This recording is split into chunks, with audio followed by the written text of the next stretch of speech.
السلام عليكم ورحمة الله وبركاته. الحمد لله رب العالمين والعاقبة للمتقين والصلاة والسلام على رسوله محمده وآله وأصحابه أجمعين. أما بعد فأعوذ بالله من الشيطان الرجيم. بسم الله الرحمن الرحيم. সম্মানিত প্রিয় দর্শক, আশা করি সকলে ভালো আছেন, আমিও ভালো আছি আলহামদুলিল্লাহ। আজকের বিষয় হচ্ছে ভ্যালেন্টাইন্স ডে সম্পর্কে, 14 ফেব্রুয়ারি সম্পর্কে। 14 ফেব্রুয়ারিতে ভ্যালেন্টাইন্স ডে পালন করে মুসলমানরা।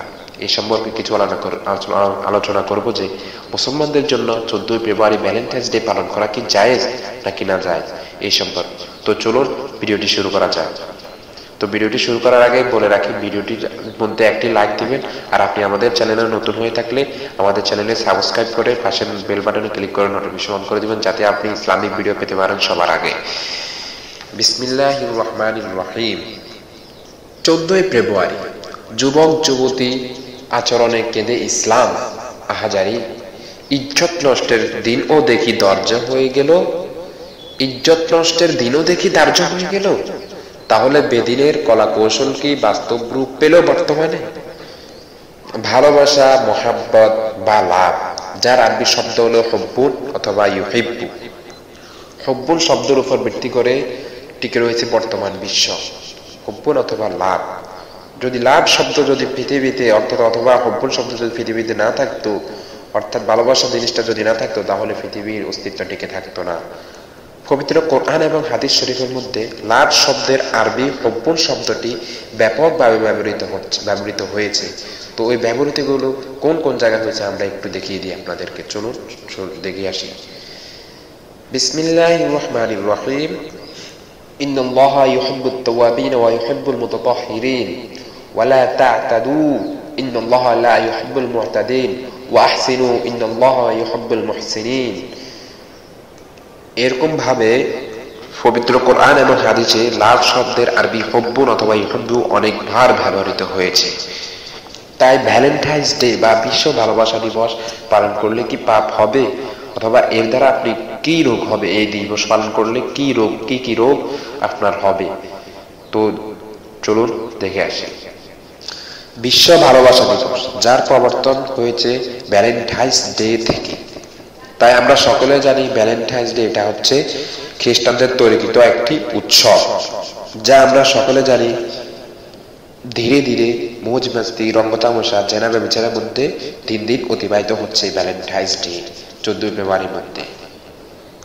কিন্তু দুঃখের বিষয় হলো আজকে মুসলমানরাও ব্যয়াপনার মধ্যে দিয়ে এই উৎসব পালন করে চলছে।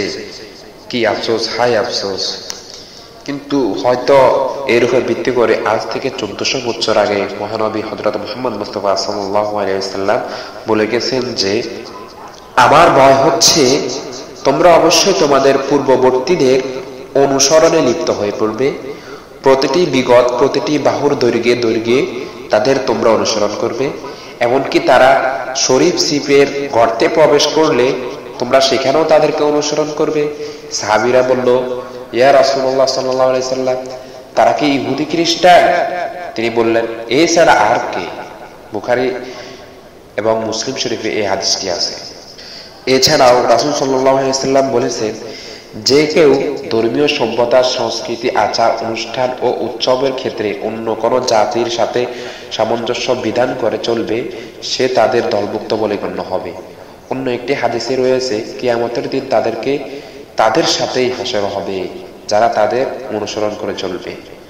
তাহলে যে কাজে আল্লাহ ও রাসূলের অবাধ্যচরণ করা হয়, তাহলে ওই দিবসে পাপ ছাড়া আর কি উপার্জন হতে পারে? ভ্যালেন্টাইন্স ডে এর ইনডাইরেক্ট অর্থ হলো জেনা ব্যভিচারের দিন। অন্যথায় কোরআনের মধ্যে বলা হয়েছে, ওয়ালা তাকরাবুজ জিনা ইন্নাহু কানা ফাহিশাতান ওয়া সাআ সাবিলা।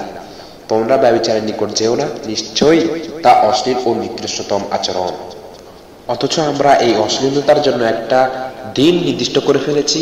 হাই আফসোস মুসলমান। এই দিবস পালনের মধ্যে আমরা কি কি ক্ষতির সম্মুখীন হচ্ছি তা দেখে আসি।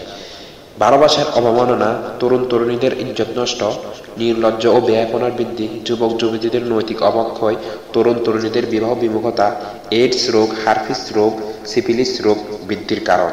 এগুলো থেকে আমাদের সকলকে হেফাজত করার তৌফিক দান করুন, আমিন।